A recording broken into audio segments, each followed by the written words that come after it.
Welcome to Parsnips and Parsimony. Today I'm going to show you how I cook my turkey. For cooking this turkey, it's really easy. You don't need that many ingredients. I am not going to stuff my bird because I don't like how the stuffing takes all the moisture out of the bird and then the bird gets dry. I don't like that.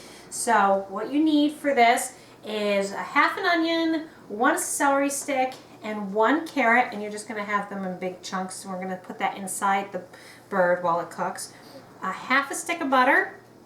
You're going to need a cup of water and a half a teaspoon each of salt, pepper, some sage, and some thyme.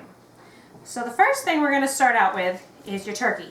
You need to have washed it and dried this, and just take some paper towels and pat it dry, and we're going to take this melted butter and start rubbing it all over the bird. And this is going to give it a really nice flavor. It's also going to crisp up that skin. And if this doesn't gross you out too much, you actually want it to go under the skin and get in there too. It's kind of a messy job. But you're going to do that all over the turkey. And then we're going to put it in the roasting pan. So I've gotten my turkey all nicely buttered up, and I did go underneath the skin. And I'm going to take this and I'm going to put this into a large roasting pan. Once you have your turkey all buttered, you're going to throw in your spices into the center cavity and just mix them all up in there. And that's going to make the drippings and the gravy taste really wonderful. Take your celery and onions and carrots, just stuff them in there. And again, this is all for the flavoring of the gravy, making it taste really good. And if you want, you can stick a green apple in there. I don't have a green apple. I just usually do this. Okay, and the last thing is you're going to add 1 cup of water to the bottom of your pan. Don't put it over the turkey, just put it in the bottom of your pan. If you're using a smaller pan, just use a half a cup of water. For a larger pan, use 1 cup. And what this is going to do is keep from when we initially start cooking this, from it burning to the bottom of the pan. Do you know how in the movies you always see that beautiful, gorgeous, brown, evenly browned turkey, and you've always wondered how to do it yourself? Well, here's the secret. What I'm going to do is I'm going to take my turkey and I'm going to stick it in a 500-degree preheated oven. I know you're thinking 500 degrees. That's too hot. Trust me, I've been doing this for years this way. It gives that skin, that crunch, that golden look, just like the movies, the look that you could never accomplish, and it keeps that skin from getting soggy.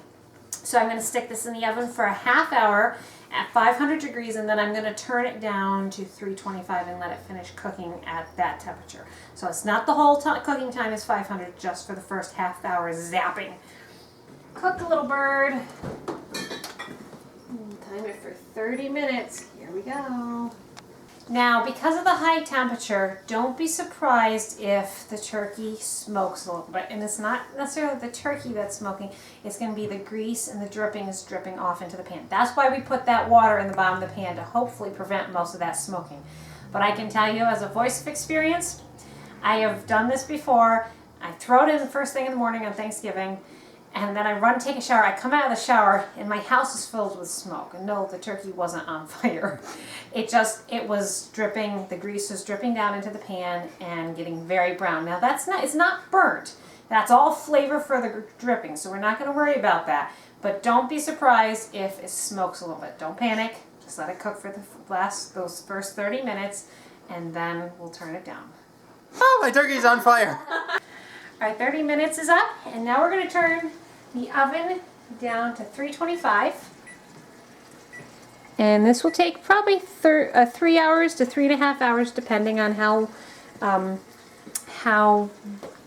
big your turkey is. But if you want to just take a quick peek, I'll open this up so you can see what the turkey looks like. And see, it's just starting to smoke. But see that golden look? Now that's going to keep getting nice and golden the longer it cooks. But oh, it smells so good.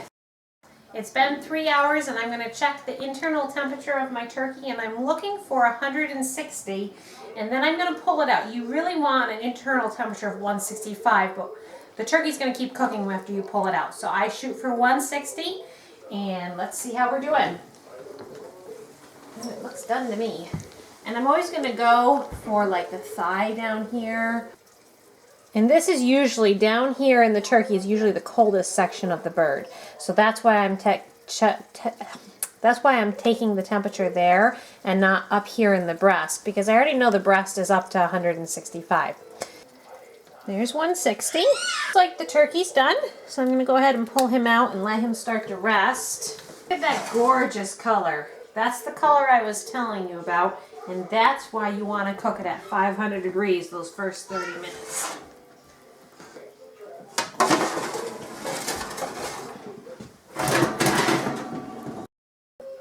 Now if you see in the bottom of the pan that really dark brown cooked on stuff in the bottom of the pan, that's all good gravy flavor, so we don't want to wash that away or anything. I'm going to use that for my gravy.